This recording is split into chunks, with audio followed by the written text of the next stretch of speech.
Ladies and gentlemen, the opposition team must be very careful. Must be very careful in the sense that as they are crafting their plan to chase away President William Ruto from power, William Ruto is also, with his team, focused to ensure that they have found a way to take the opposition back to opposition. Now, what do I mean by that? William Ruto is having his own strategy that is implementing step by step.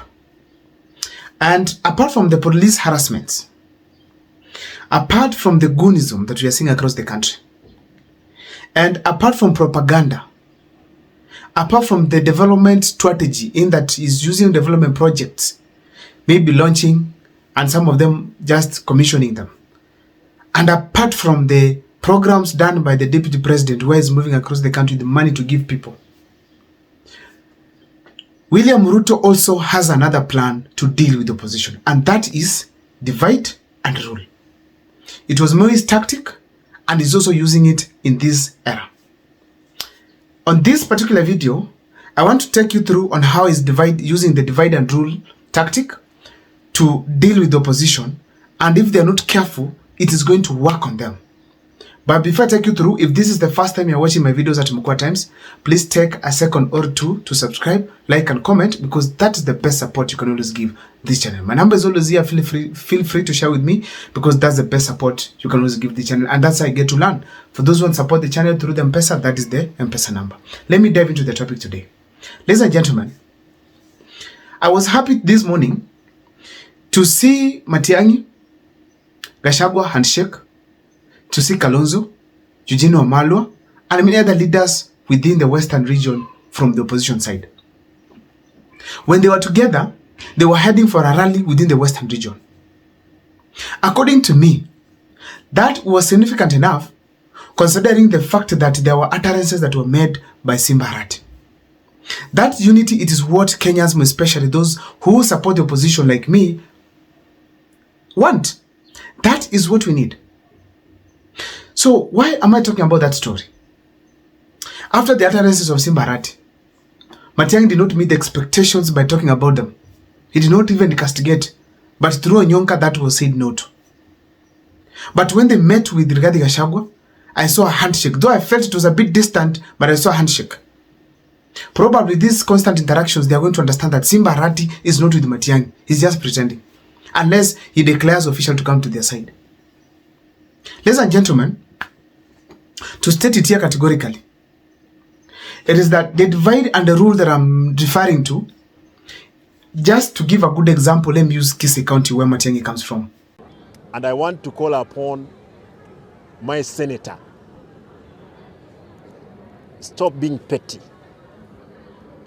We know what runs around in your blood.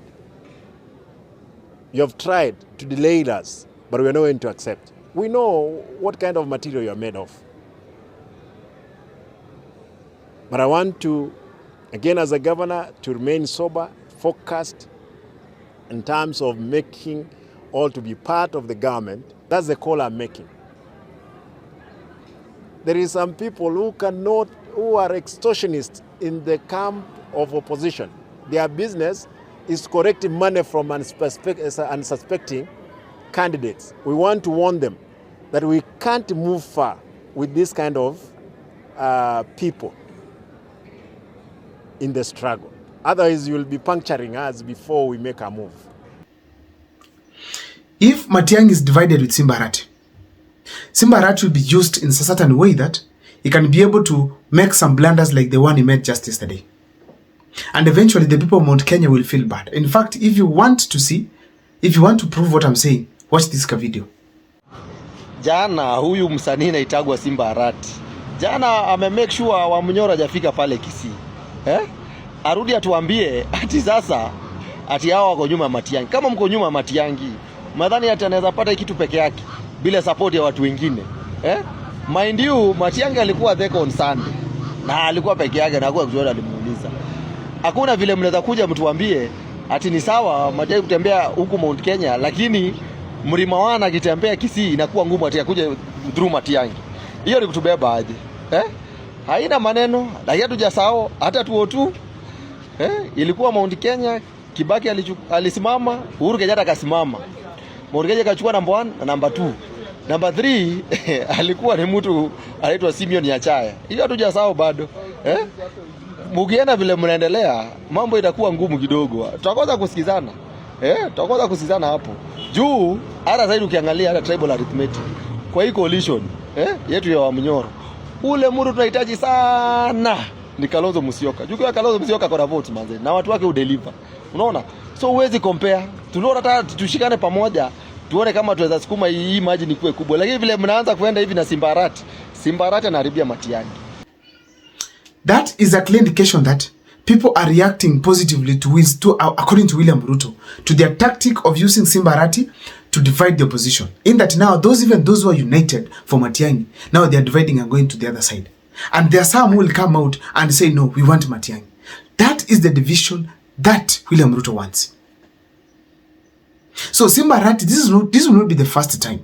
He will come out, if he does not declare officially, he will still come out and make such utterances. Ruto knows very well Silvana Sosoro is an insignificant here. He can say anything, but it's just a drop in the ocean, drop of water in the ocean. So he will not do anything. But Simbarati being the governor, if he says something negative, it will be able to affect the Matiang'i team and as well the opposition arrangements. And that is what William Ruto is key about, to destabilize us in any way. That's the first thing. So therefore, the opposition must be very careful. These utterances will be many, but let them focus with the game. Also, if you watch closely, Simbarati is not targeting his war towards Matiang'i alone. Even the utterances made, actually the utterances made were simply to diminish Matiang'i. Because if Matiang'i wanted to be in the rally of Gachagua, Matiang'i could just make a phone call and announce he's coming with him. If Matiang'i had an issue to have Gachagua home, he could tell him, hold it a bit, when we are done with Western, we come back to Kisii, so that I can join you there. But Simbarati disrespected Matiang'i to an extent that he went ahead to announce it on Matiang'i's behalf. Who told him?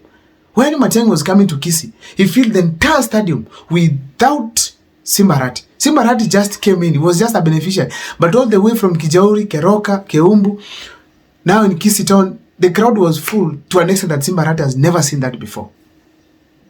So in a nutshell, ladies and gentlemen, we have to state it here categorically that Simbarati disrespected Matiang'i. So it is not just going to stop at Matiang'i. It is going to go to even other leaders in opposition. Simply to reorganize the entire opposition. As if that's not enough, I want you to hear this statement here. That is Simbarati attacking Senator Richard Onyonga. Richard Onyonga is key in Matiang'i's campaign nationally. So the moment Richard Onyonga is touched, there's some trembling that people will be shaken. And they are destabilizing, Onyonga's image nationally, so that his campaign ability can go down slightly. That is what is happening as we speak now with Simbarati and the entire government team. These are the things that are going to happen.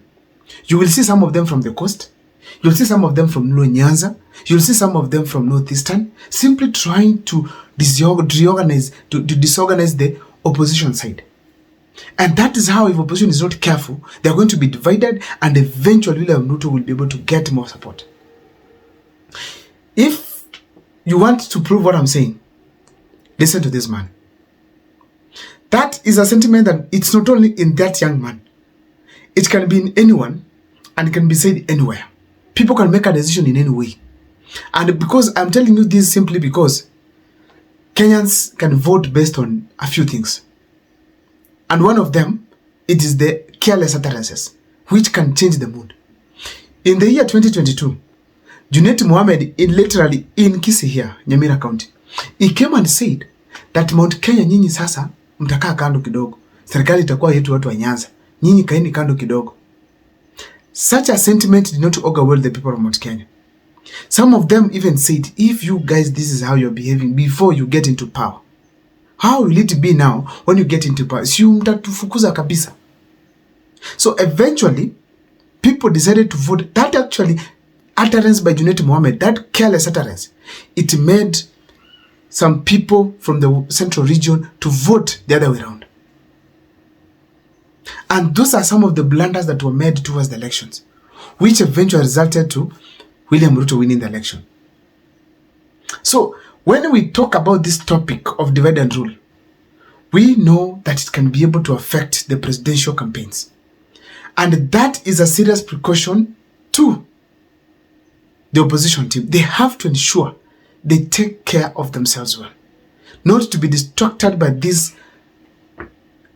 sentiments that do not have any tangible grounds. I don't know what's your take. On the comment section, share with us.